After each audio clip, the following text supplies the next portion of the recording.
Welcome back to our series of presentations on the unification principle. I'm your host, Dr. Tyler Hendricks. We have learned that the origin of sin lies in the misuse of love and abuse of power. Now, we have to ask why God, who must have known about the fallen acts of the first human ancestors, did not intervene to prevent the act of the fall.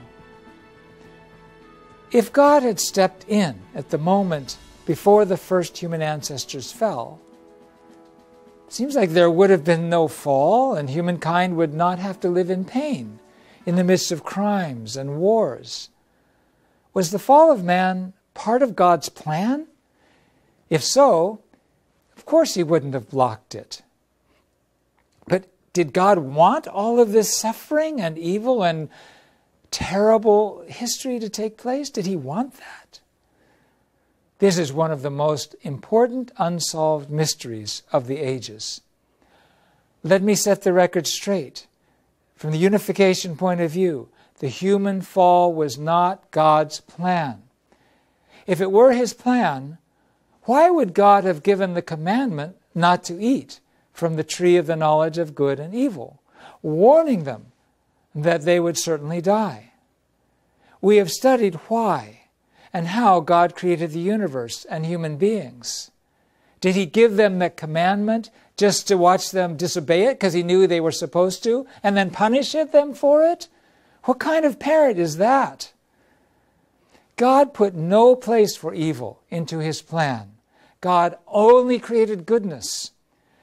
Then, when God observed the beginnings of evil, why did he not intervene?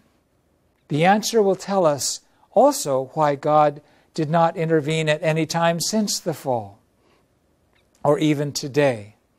First, we're going to give you 3 reasons. First, it was to maintain the absoluteness and the perfection of the principle of creation.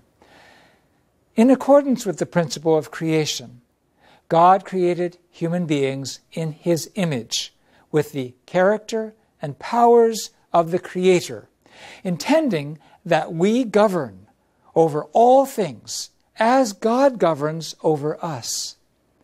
However, for human beings to inherit this creative nature and authority of God, we have to grow to perfection by fulfilling our portion of responsibility. We call this period of growth the realm of God's indirect dominion. While people are still in this realm, God does not directly govern them because he wants to allow them to fulfill their portion of responsibility. If God were to interfere with human actions during this growing period, it would be tantamount to ignoring the human portion of responsibility. In that case, God would be disregarding his own principle, according to which he intends to give human beings his creative nature and authority and raise us to become lords of creation. God would never deny that. Therefore, in order to preserve the absoluteness and perfection of the principle of creation, God did not intervene in the acts that led human beings to fall. God works through the principle. God created all the creation and its activities based on the principle. And he can only express his almighty power through the principle. It cannot work in an unprincipled situation because God is a God of principle. And to preserve the absoluteness and perfection of the principle, God did not interfere in the fall. Second, in order for God alone to be the creator, God only governs over a principled existence that he has created and does not interfere with unprincipled acts. Therefore, God does not regulate any unprincipled existence that he did not create, such as hell, nor does he interfere with any unprincipled act, such as criminal acts. The reason is that if God were to affect the course of such acts, they would necessarily be given the value of God's having created them, and thus they would be recognized as part of the principle. Consequently, if God were to have intervened in the fall of the first human ancestors, he would have been attributing to those acts the value of his creation and recognizing them as principled, creating a new but completely chaotic principle. Further, it was Satan who brought about that situation. So it would be, in fact, Satan who created this new principle. Satan would stand as a creator of the fruits of the fall, equal to God.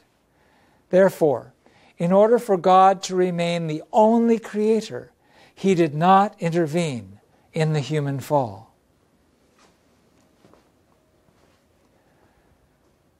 God is not an unprincipled God. He is a principled God.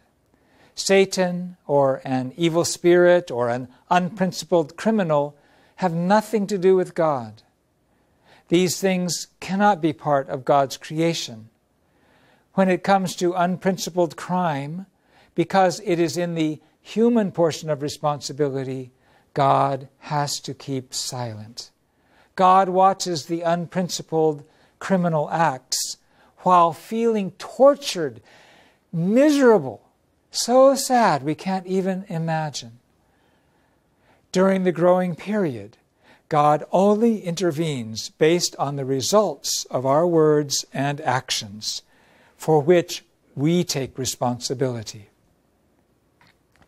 The third reason God did not intervene was to make human beings, us, the lords of creation. God is the God of heart.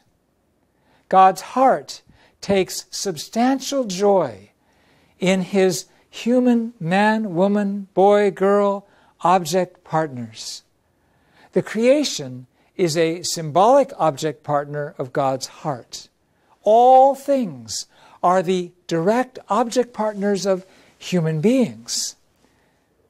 As their subject partners, we feel joy when all things receive joy from us. And we mediate this joy. God feels this joy in us and through us. Therefore, in Genesis 1:28, it states that God gave the blessing to human beings to have dominion over the creation, dominion of love. Accordingly, to have dominion over creation, there's a qualification for human beings.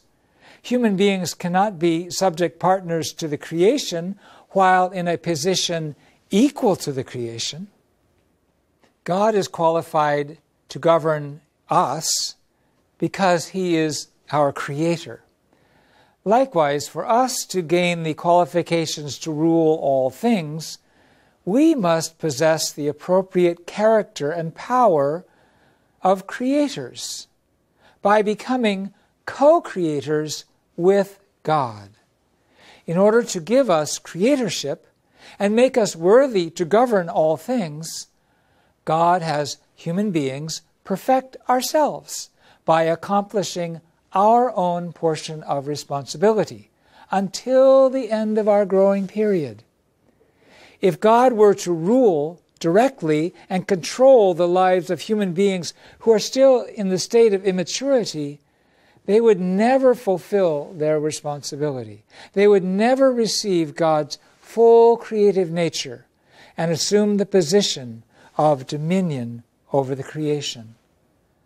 God, the author of the principle, would be disregarding his own principle of creation, which he established in order to enable us to inherit the nature of the Creator and govern the creation with true love. Therefore, in order to give us creatorship and raise us as lords of creation, God had to restrain himself from intervening in the acts of immature human beings. We know that God knew about the fallen act. Even though he could stop it from happening, he did not interfere not just because it took place, but because, number one, God acts only through the principle of creation. In front of unprincipled acts, God had to force himself to be silent, because God placed human beings in the position to have dominion over the creation. Thus, to maintain the absoluteness and the perfection of the principle, for God to remain as the Creator, and for human beings to have a true dominion over the creation, even though God knew about it and had the power to stop it, he did not interfere in the fallen act. However, God wants us to accomplish our responsibility during the growing period in order to give us his creatorship. We must regard it as a great blessing to inherit the creative nature of God. If we take into consideration that the purpose and quality of godly creativity is completely different from the creative nature of fallen human beings, we will be grateful that God did not intervene and want to fulfill our portion of responsibility and receive God's creative nature. Whether or not people believe in the fall or in religion, humankind is aware that something is very wrong with the world. That is why in every culture we find an expectation that the world is going to end. This is often called an apocalypse. What does this belief tell us? How does it give us insight into the direction of history and what will come in the future? We will discuss this in our next session. Thank you so much for listening. See you then.